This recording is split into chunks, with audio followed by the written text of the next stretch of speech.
Senhor, juventude. Amém. Glória a Deus. Por gentileza, abra a tua Bíblia do Evangelho de Jesus. Segundo escreveu Lucas, capítulo 7. Lucas, capítulo 7, versículo 36.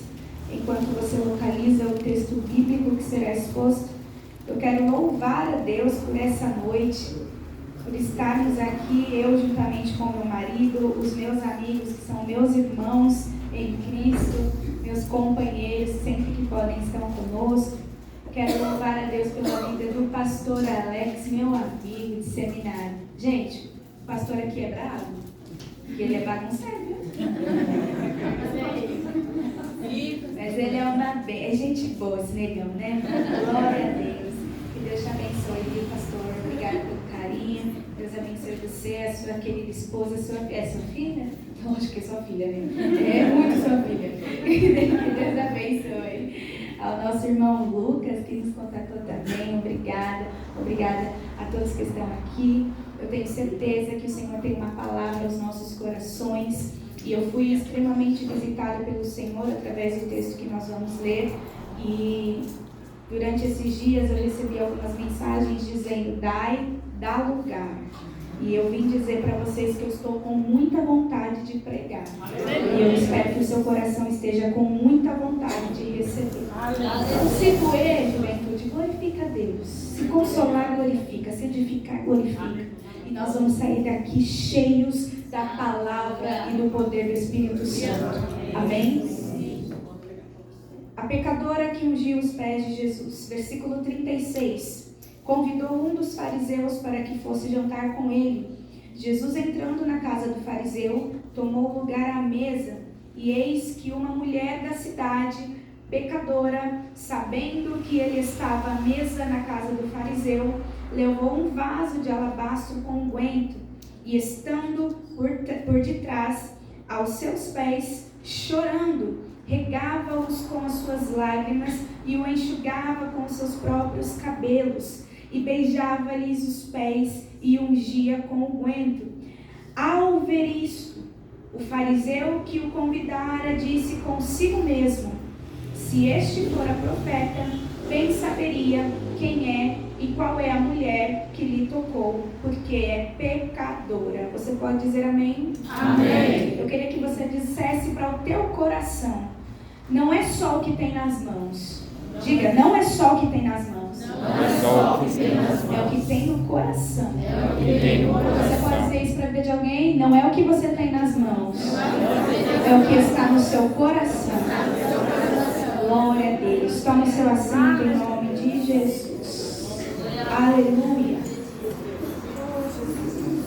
Irmão, este evangelho, escrito por Lucas, também o autor do livro de Atos dos Apóstolos, é um dos evangelhos em que nós vemos com muita frequência esse autor falando, mostrando, evidenciando Jesus com as suas características de compaixão.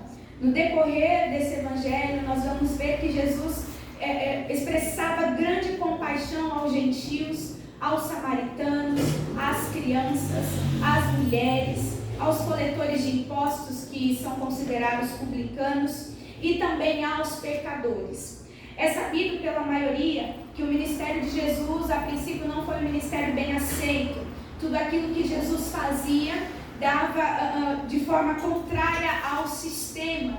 E é neste cenário que Lucas vai descrever algumas ações, alguns milagres da parte de Jesus, algumas ocasiões em que Jesus está sentado à mesa com pecadores, algumas ocasiões em que Jesus vai entrar na casa de um publicano, de um cobrador de impostos. É neste evangelho que nós vamos ver Jesus indo totalmente o contrário ao sistema que aquele povo estava acostumado.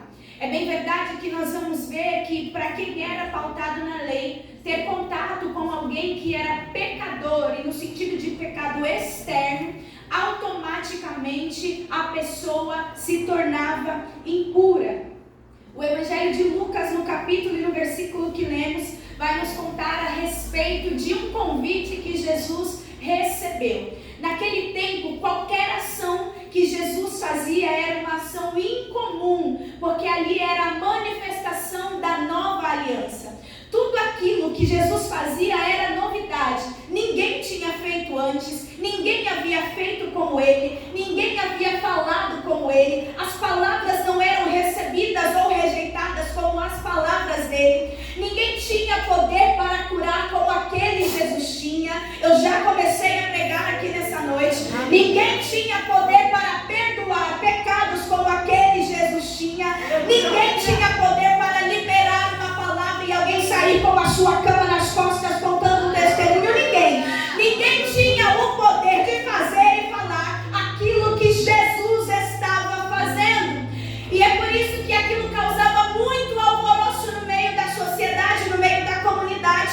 E muitos não entendiam e eram resistentes a entender. Alguns entendiam, se apropriavam daquela pregação, se apropriavam daquela mensagem, acreditavam naquele Cristo e passavam a seguir Jesus. Lendo isso, tendo isso em mente, eu começo a pensar, juventude, e imaginar nos meus atos, nas minhas ações, o que é que está causando externamente. Será que aquilo que eu estou fazendo é como as coisas que Jesus fazia? Porque embora causasse dissensões e dúvidas, o que Jesus produzia, minhas irmãs, eram coisas boas, eram coisas abençoadoras, eram coisas que estavam cumprindo a missão de Jesus, de acordo com a vontade do Pai. E aí eu pergunto, as nossas ações e as nossas atitudes, as suas ações, as suas atitudes, as suas palavras, elas têm causado qual tipo de alvoroço?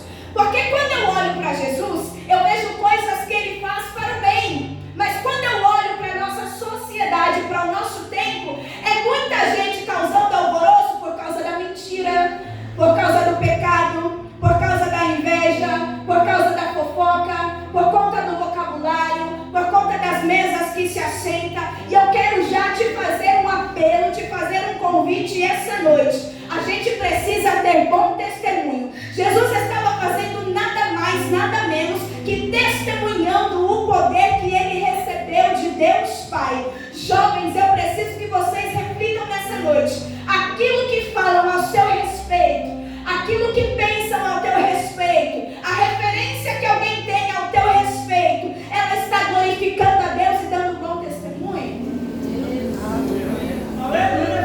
Qual é a referência que alguém tem da Maria? Qual é a referência que alguém tem da Ana? Qual é a referência que alguém tem do João? É a pessoa que quando chega o Espírito Santo está com ela, alguém olha para ele e fala, você é crente. É a pessoa que sabe que você está na luta, está na prova, mas alguém vai reconhecer. Nem parece que você está passando por isso. Você está tão feliz, você está tão bonito. Nem parece que perdeu o emprego faz um ano. Nem parece que a porta está fechada. Nem parece que aquele diagnóstico bateu na tua boca. Nem parece. É porque a gente está resplandecendo a glória de Deus. Nessa noite o Senhor Jesus vai começar a acender alguns crentes que estão apagados. E alguém vai olhar para você e vai entender quem é o teu Pai, quem é o teu Deus. Porque quem te governa não é a porta que fechou, não é o diagnóstico que fechou, não é aquilo que falaram ao teu respeito, não é aquilo que a liderança quis pensar sobre você, não. O que é a verdade sobre você, é aquilo que Deus já disse. E aquilo que Deus já disse é aquilo que você vai expressar. A ideia que o Pai tinha a respeito do Filho era expressada através das ações do Filho. E um dos grupos que não aceitava, que tinha muita dificuldade para entender o ministério de Jesus eram os fariseus. Os fariseus, eles observavam a lei piamente. Eu sei que muitas pessoas usam de forma pejorativa o farisaísmo, mas algo que nós precisávamos aprender com eles, que é a disciplina, e acreditar, e falar que acredita. Porque na nossa vida cristã, nós somos tão inconstantes. Nós somos inconstantes. A gente está bem porque domingo teve o culto, mas na segunda-feira a gente se esquece da palavra, a gente se esquece de orar, a gente se esquece de perdoar.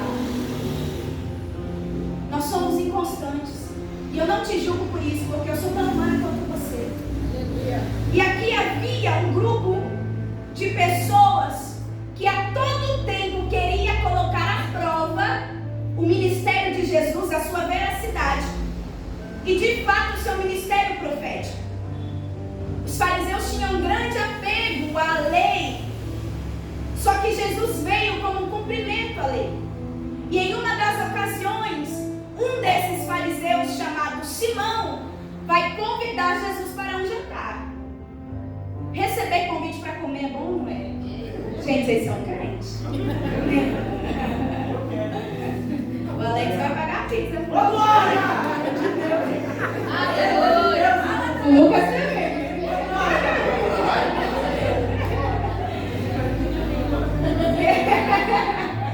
Receber convite para comer é bom demais, não é verdade? Só que os fariseus, e agora Simão estava convidando Jesus, não era de forma amigável, era de forma astuta, para colocar à prova a identidade e a efetividade do ministério de Jesus. Para Simão, talvez seria ali a oportunidade de ver alguma escorregada de Jesus. Era a oportunidade para descredibilizar a vida de Jesus ali. Só que Simão estava com o coração preparado para descobrir algo que fosse colocar Jesus como um réu. Só que Jesus estava ainda mais preparado para manifestar a glória de Deus. Há convites que nós recebemos que parecem amigáveis. Há propostas que parecem ser contagiantes.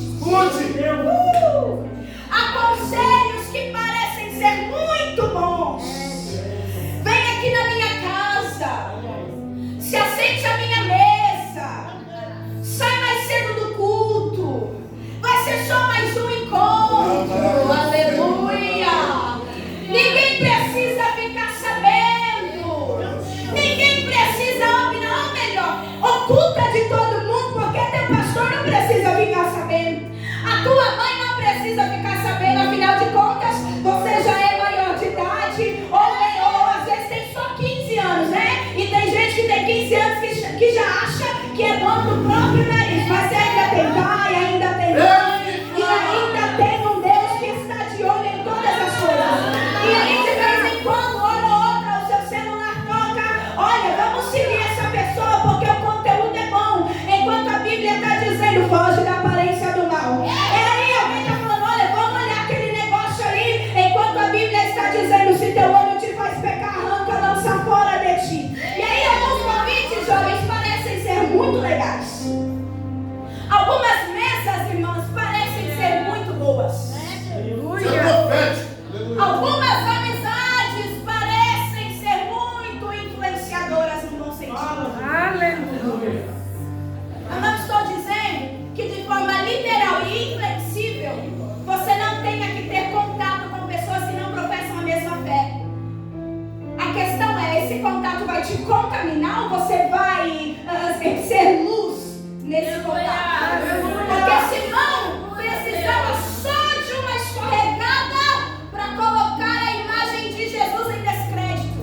E é isso que Satanás, o nosso adversário, ele faz dia e noite.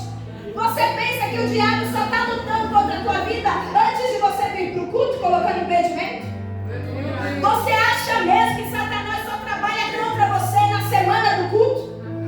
Você acha mesmo que é só no dia do ensaio que tudo vai acontecer para dar errado a sua chegada? Meu irmão, dia e noite ele está bramando e rodando como um leão, procurando a quem possa tragar. Então eu preciso te alertar nessa noite, abra os teus olhos. A intenção de Simão poderia não ser das melhores, mas o ministério de Jesus estava bem alicerçado. Eu vou repetir isso daqui porque isso é muito sério. A intenção de quem não crê naquilo que Deus te entregou pode ser má, mas se as tuas raízes estiverem alicerçadas em Deus, não vai ter quem te pare, não vai ter quem te engane, não vai ter quem te manipule. Eu ainda vou pregar mais. Não vai ter ideologia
Você vai lá no Instagram, tá qual é o signo, né? Não tem não. Não tem não.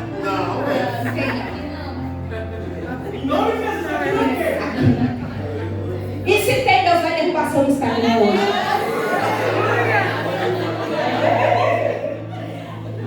Aleluia.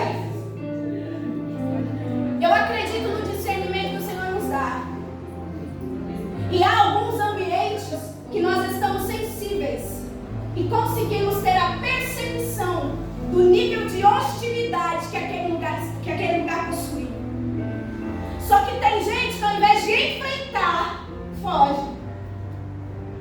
Tem gente que ao invés de ir com as armaduras que o Senhor entregou através da palavra, se acovarda. Então você está falando, na verdade eu estava achando que por ser um ambiente hostil eu não tinha que fazer faculdade. Porque a faculdade vai me contaminar.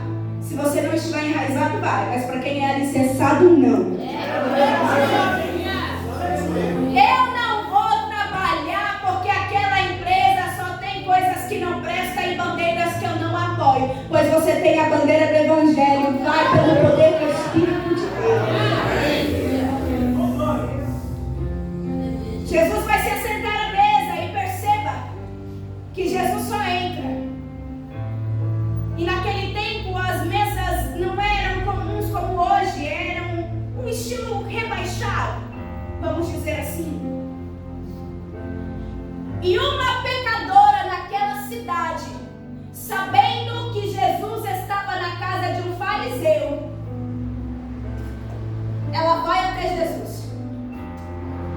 A primeira informação que Lucas nos dá nesse texto é: ela sabendo, ela teve o conhecimento de que Jesus estava lá. Nessa época, jantares com pessoas que eram de grande dignidade, muitas vezes tinham pessoas que ficavam de longe assistindo. Só que eles não esperavam que agora a pessoa que estava expectando esse jantar era uma pecadora, uma prostituta. Então eu imagino o espanto dos fariseus quando aquela mulher está entrando e ela foi ousada. Ela não pediu licença. Ela foi ousada porque ela sabia o nível de necessidade que ela tinha em ser perdoada. Ela sabia e reconhecia o quão pecadora ela era. Ela tinha ciência do quanto seu corpo estava imundo pelo pecado. Ah, Dai, mas eu sou crente, mas é pecador. Mas eu cantei com os jovens, mas é pecador. Ah, mas eu estou na igreja de segunda a segunda. Irmãos, nós somos pecadores. E quem é pecador e sabe a necessidade que tem em Deus de ser perdoado, não tem desculpas. Não tem. Não faz cerimônia para entrar. Não fica escondendo quem é. Não fica dando voltas para confessar o que fez, o que pensou, o que falou. Não fica colocando para Deus as coisas boas que fez, como se o seu pecado fosse diminuído por conta dos seus acertos. Não. A gente precisa sair dessa ideia de barganha. Ah, eu errei hoje, mas eu tenho crédito com Deus. Aonde?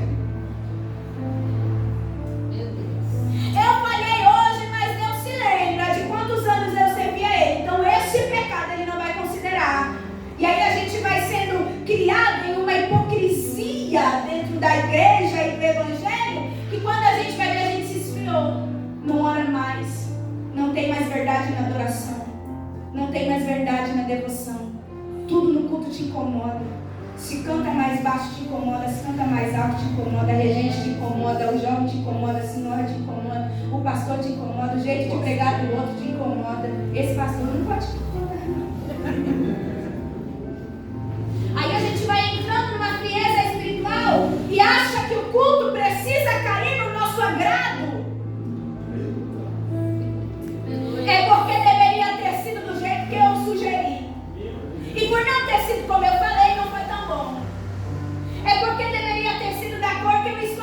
tecido da cor que eu escolhi não ficou tão bonito. Aí a gente vai tomando umas glórias que não eram para ser nossas. E a nossa imagem é de santo, de preocupado, de zeloso. Mas Deus sabe o quão pecador você é. Cuidado. Aquela mulher sabia o nível de pecado e o nível de necessidade de perdão que ela precisava. Só que mais ainda, ela sabia o nível de graça que havia naquele homem chamado Jesus. Talvez você tenha se esquecido que o seu Pai, o seu Cristo, é um Cristo gracioso. E eu preciso te lembrar disso nessa noite. Você não precisa se esconder. Você não precisa se esconder atrás da religiosidade. Você não precisa se esconder atrás do seu cargo. Você não precisa se esconder atrás dos seus louvores.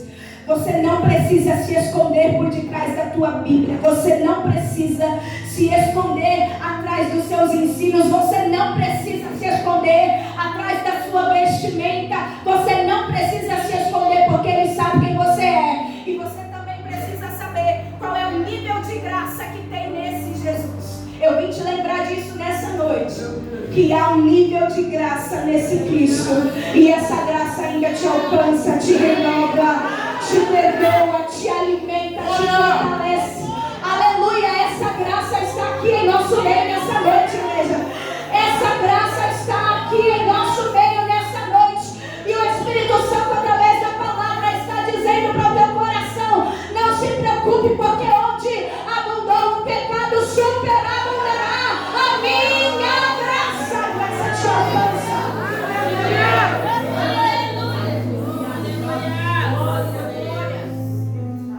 Preste atenção que ela, sabendo que Jesus estava na casa desse fariseu, ela vai levar um vaso de alabastro com um unguento e, estando por detrás aos seus pés, chorando, regava-lhes com as suas lágrimas e os enxugava com os próprios cabelos. Então, a primeira informação que nós temos é que ela ficou sabendo. Ela ficou sabendo. Só que ela teve o conhecimento e ficou parada? Não. Ela teve o conhecimento e ficou olhando para o teto? Ela teve o conhecimento e conjecturando aqui? Ela ficou perdendo tempo nas redes sociais? Não. Ela teve o conhecimento e fez qualquer outra coisa que não fosse correr para ele? Uma coisa é eu saber. Uma coisa é eu conhecer. Uma coisa é eu estudar. Uma coisa é eu estar aqui há 10, 15, 20 anos. E outra coisa é eu fazer alguma coisa com aquilo que eu sei. Ela não só fica sabendo, como se move diante daquilo que ela sabe. Há quantos anos e quantas coisas você sabe? Você já ouviu falar dele? Você já viveu com ele? Você já experimentou com ele? Mas hoje, quando você olha para si mesmo, você está parado e fazendo nada com aquilo que você sabe a respeito dele. Dá um cutucãozinho assim nesse crente e fala: se mexe. Fala: você já sabe. Fala: você já sabe. Agora faça alguma coisa.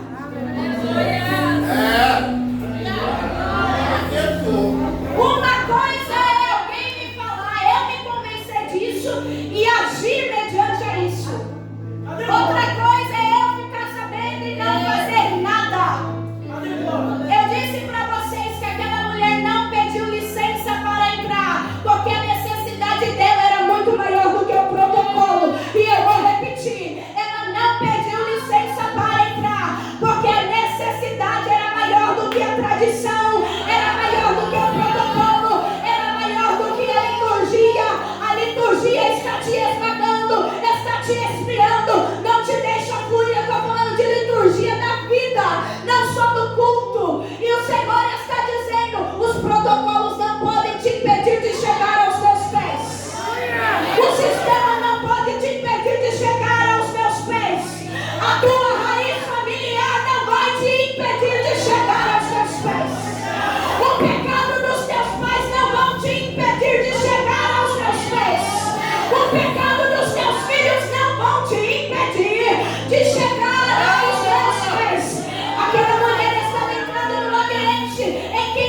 cria sobre Jesus, mas a incredulidade dos outros não refletiu na necessidade que ela tinha.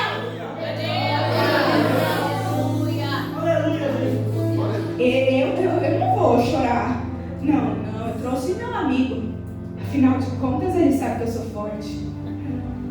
Eu chorar aos pés de Jesus? Imagina. Passei maquiagem.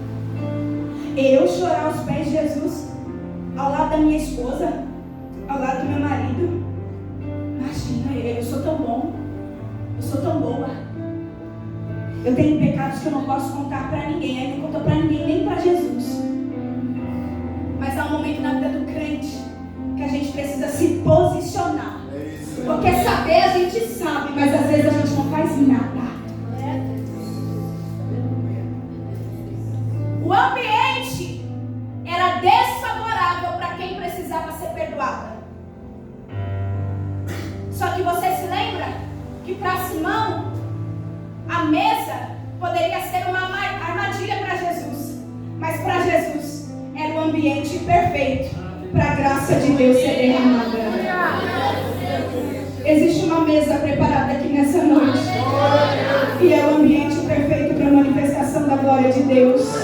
É o ambiente perfeito para Jesus curar a tua alma. É o ambiente perfeito para Ele sarar os teus traumas. É o ambiente perfeito para Ele amenizar as tuas dores. É o ambiente perfeito para Ele mandar o medo ir embora. É o ambiente perfeito para Ele renovar a tua mente. É o ambiente perfeito para Ele renovar o teu espírito. É o ambiente perfeito para Ele te dar uma injeção de ânimo. Eu já me alegro no espírito, porque eu estou acertada a essa mesa e ouvindo Jesus dizer: alguém vai sair daqui diferente, porque quebrou o protocolo, não se incomodou com a liturgia, pegou o que tinha, preparou o alabastro, preparou o bálsamo, preparou o que tinha, preparou os cabelos e veio aos meus pés.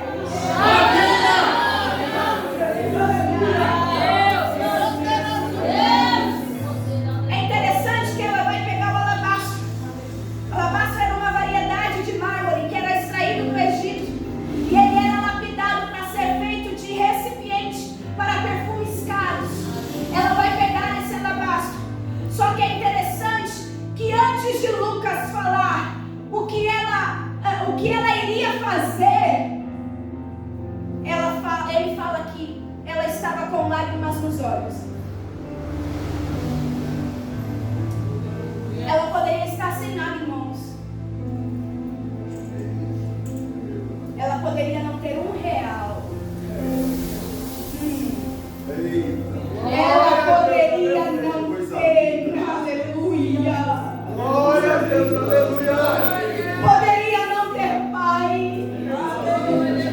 Poderia não ter mãe. Poderia ter perdido o casamento. Poderia estar em luto. Poderia ter sido abandonado ou abandonada. Poderia ter sido traído ou traída. Poderia ter sido enganado ou enganada. Poderia ter perdido tudo que para alguém era de valor. Mas ainda que estivesse com as mãos vazias, estava com lágrimas nos olhos. A expressão de lágrimas nos olhos, irmão, não era uma gota, não era pouca lágrima. Era tanta lágrima que ela precisou secar os pés de Jesus com os próprios cabelos.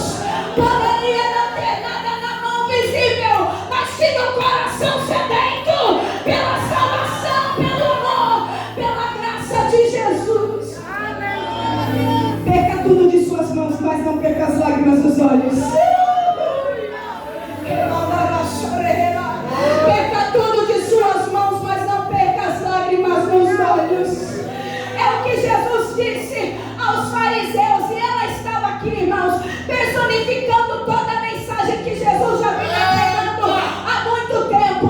Vocês me adoram com os lábios, mas o coração está longe de mim. Ou então, vocês são como sepulcros caiados, por fora é ótimo, é lindo, é belo, mas por dentro já não presta, já está apodrecido. Ela poderia não ter nada em mãos, mas ela tinha a expressão de arrependimento. Eu estou pregando pra gente que já perdeu muita coisa, que já perdeu muita gente, que muita coisa de valor foi embora, que muita coisa que você amava partiu, se quebrou de uma hora para outra. Aleluia, aleluia, aleluia. Mas eu vim te lembrar que ainda que suas mãos estivessem vazias, o Espírito Santo clamando: você precisa de mim, você precisa de mim, você precisa estar aos meus pés, você precisa estar. Para a tradição, o alabastro era valioso, mas se tivesse só um vaso e não tivesse arrependimento, era só mais um vaso. Se tivesse só a matéria, mas não tivesse renovação de vida, era só a matéria. Se tiver só a voz e não tiver adoração, é só mais uma música. Se tiver não levantada, mas não tiver coração quebrantado, é só movimento. Jesus está dizendo: eu estou te chamando hoje para um novo nível espiritual. Vai ter ferramenta na mão, mas vai ter o coração ardendo. Vai ter ferramenta na mão, mas vai ter lágrimas nos olhos, clamando pela minha preleção.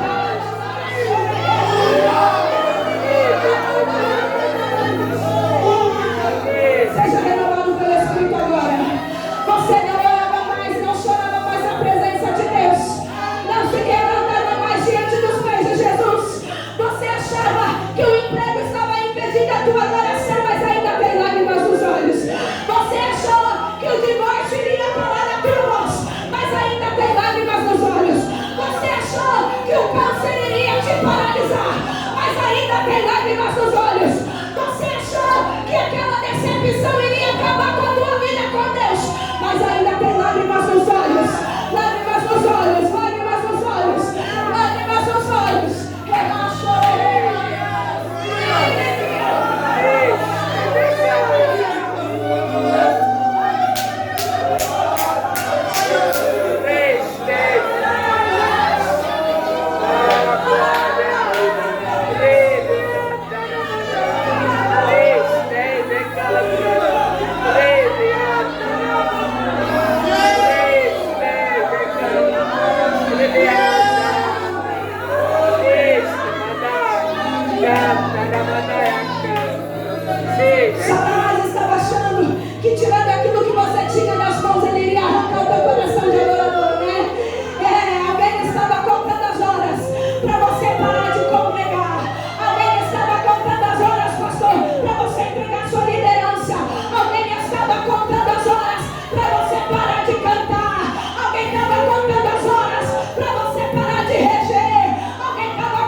Jesus está com saudade de alguns crentes aqui.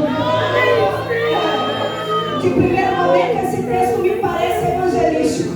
Mas quando a gente começa a se envolver nas coisas de Deus, nas coisas espirituais, naquilo que a mesa está preparando, a gente começa a perceber que tem crente que não chorava na presença há muito tempo. Que tem crente que já se acostumou com a agenda. Deixa eu te falar uma coisa.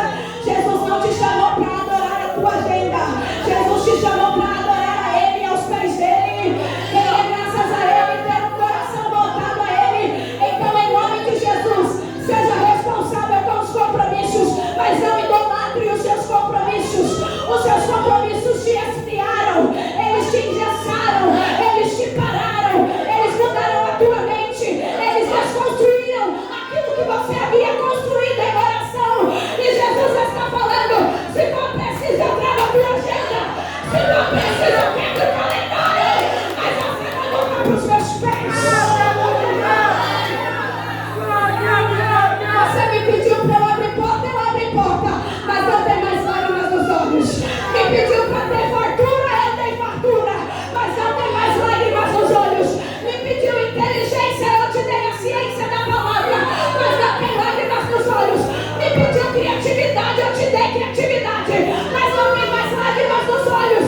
Eis aqui a mesa preparada para alguém se ajoelhar diante dele e dizer: Jesus, eu estou com saudade, Jesus. Jesus, se quiser, pode tirar tudo de mim, mas hoje eu vou deixar tudo nos seus pés.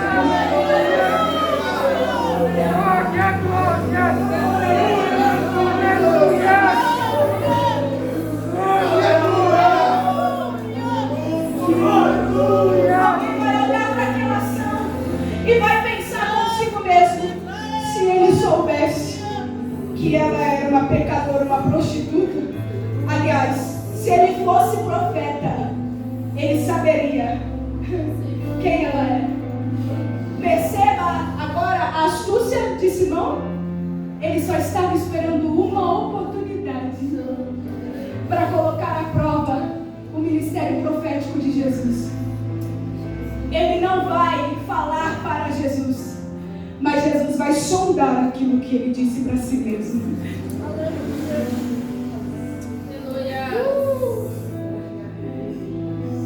Tem coisas, aleluia, Senhor me guarda.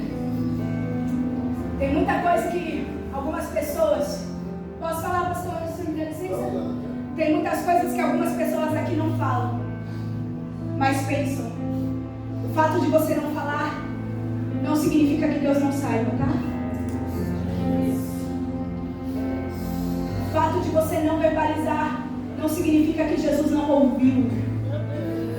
Tome cuidado contra quem você fala, contra quem você pensa, contra quem você arquiteta.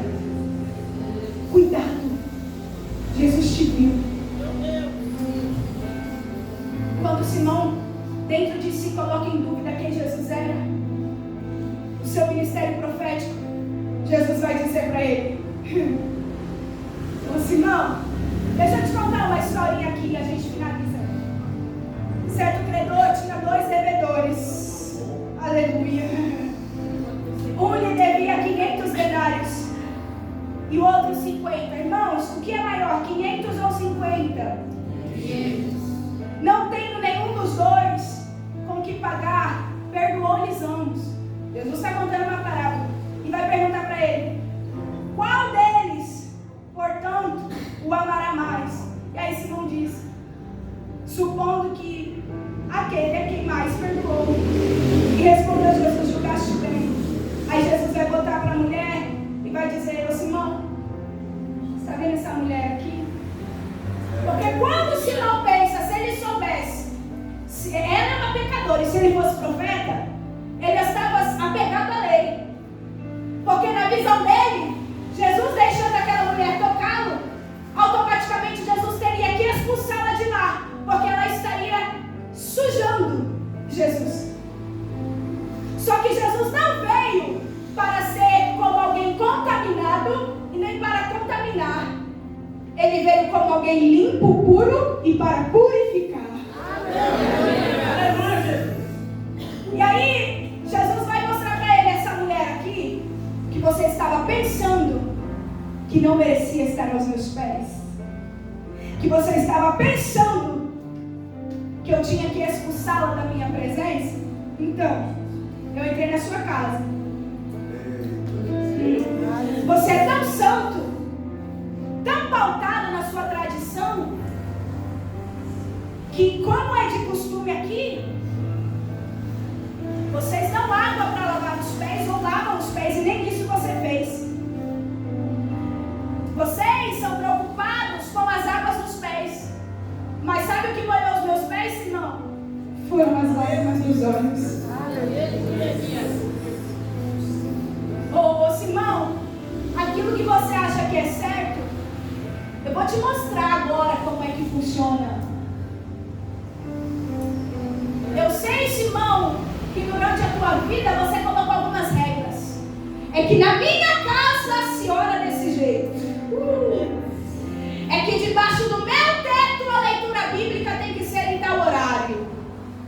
É porque se não jejuar a quantidade de horas que eu jejuo, o jejum não será válido. Aí Jesus está dizendo, ó Simão, não é sobre a sua tradição, é sobre as lágrimas dos olhos. Porque o que molhou os meus pés foi o quebrantamento.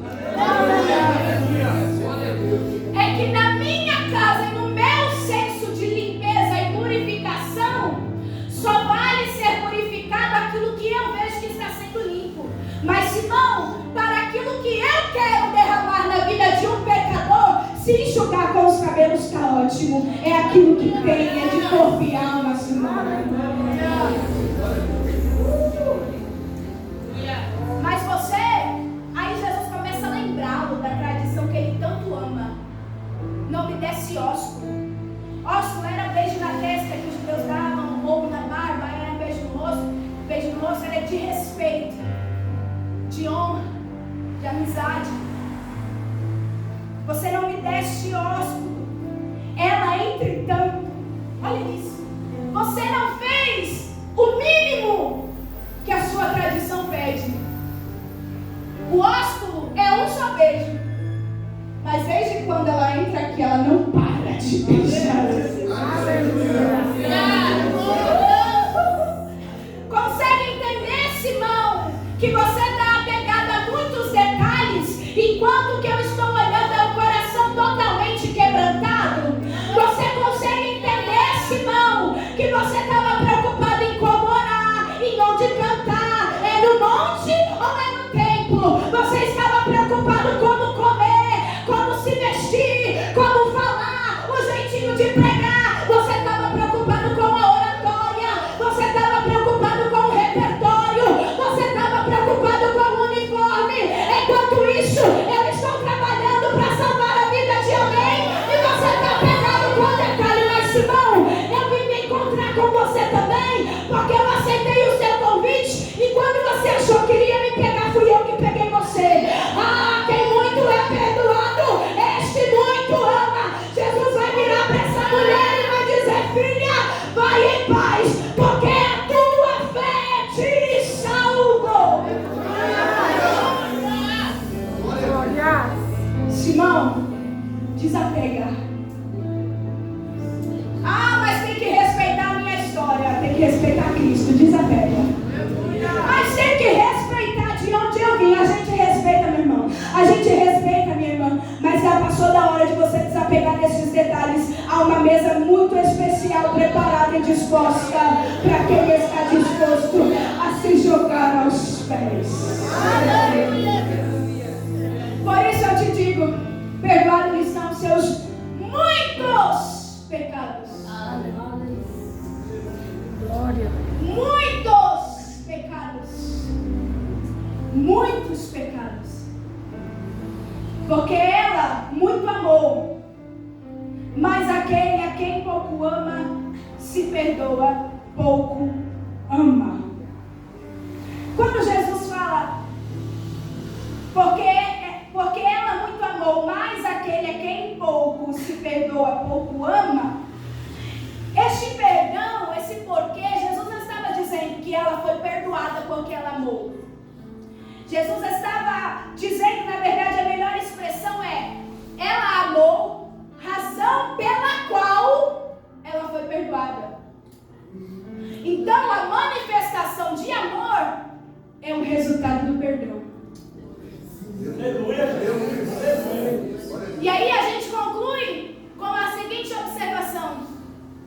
fostes nós que o amamos, Ele nos amou primeiro. Quando você pensou que iria conseguir conquistar alguma coisa de forma de barganha com o seu Deus, Ele veio te lembrar: primeiro eu te amei, e depois eu te perdoei, e a expressão do perdão gerou em você amor. Vocês estão entendendo isso? Nós não fazemos alguma coisa porque amamos primeiro. Nós não fazemos alguma coisa porque cremos primeiro. Até a fé que você tem não é sua, foi Ele que plantou em você. E quando Jesus disse: a quem foi muito perdoado, esse muito ama, Jesus estava dizendo: ela só me ama porque eu perdoei. Eu preciso te lembrar: você é perdoado. Você é perdoada. E eu preciso te lembrar de uma coisa ainda muito mais séria: o seu próximo também foi perdoado. Então pare de jogar sobre ele aquilo que você não tem capacidade de perdoar ou condenar. Eu sei que é difícil ouvir isso, irmãos, e é duro, mas o nosso senso de justiça acaba com a gente, esfria a gente, e a gente acha que a graça é só para nós e para o outro não. Porque é lindo e maravilhoso ver alguém levantando a mão, confessando como Salvador, mas quando aquele irmão que causou aquele escândalo quer se reintegrar na igreja, a gente fica: mais ele, mais ela, mas fez isso, mas fez aquilo, o pastor deveria ter feito isso, ele deveria ter se desculpado publicamente, e aí a gente começa a falar sobre tudo que a pessoa deveria ter feito, mas aí a gente se esquece que nós também fomos perdoados. Quando Jesus diz para ela: a tua fé te salvou, vai-te em paz. Isso significa que o perdão não é só para você ficar legalzinho com Deus, não, tá? O perdão não é só para você ficar de boa com seu irmão, não. O perdão está relacionado à salvação, e a expressão de quem foi salvo é amor, é serviço, é atitude. Eu não faço para ser, eu faço porque eu sou. Eu não faço para conquistar, eu não faço para perder, eu faço porque Ele me fez ganhar. Através dele eu tenho, através dele eu sou, e é por isso que eu vou responder a Ele. Da mesma forma que a criação de Deus precisa ser uma resposta em adoração, o nosso amor, a nossa entrega precisa ser uma resposta à salvação. Eu concluo dizendo para o teu coração: perca tudo, mas não perca as lágrimas dos olhos. Não é o que você tem, é o que você faz com o que você tem. Daí hoje eu só tenho um coração ferido. É esse coração que Jesus quer. Feche os seus olhos em nome de Jesus. Daí eu só tenho um coração machucado. É esse coração que Jesus quer. Eu só tenho uma consciência pesada. É essa consciência que Jesus quer. Eu só tenho pecados que eu ainda não consegui confessar. A mesa está posta. É esse coração que Jesus quer. Eu só tenho uma saudade que eu ainda não consegui gritar, que eu estou com saudade. E Jesus está dizendo: este é o momento de você se relacionar comigo. Enquanto você está de olhos fechados e cabeça baixa, comece a orar ao Senhor pedindo ajuda. Espírito Santo de Deus, me ajuda. Espírito Santo de Deus, tudo que eu tenho é esse coração, tudo que eu tenho é essa mente. Tudo que eu tenho, Senhor, foi aquilo que eu fiz, mas hoje eu quero voltar, eu preciso me aliançar. Senhor, tudo que eu tenho são esses anos de frieza espiritual. Olha Jesus aí ao seu encontro, dizendo que você está no lugar certo, no ambiente certo. Comece a dizer para Ele aí, irmão, quais são as suas fragilidades. Comece a dizer para Ele quais são os seus temores, quais são as suas dificuldades. Espírito Santo de Deus, debaixo dessa palavra eu oro, para que a Tua palavra e o Teu poder, Senhor, selem a vida dos Teus filhos nessa noite. Espírito Santo de Deus, eu oro por todos aqueles que hoje estão vivendo em uma apatia espiritual. Eu oro por todos aqueles que já não creem mais, já não conseguem orar mais, já não conseguem Te adorar mais. Senhor, eu oro para que haja renovo agora. Eu oro, Senhor, para que a mente seja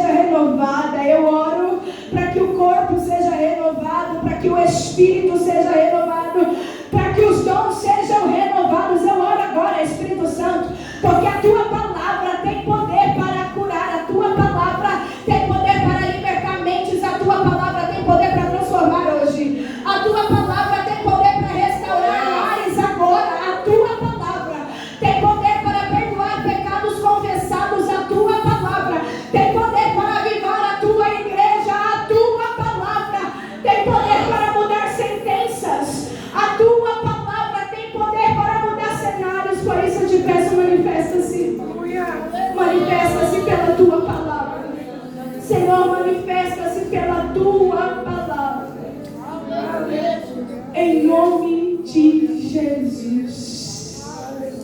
Você pode ficar de pé, irmão? Aleluia. Que graça de Deus.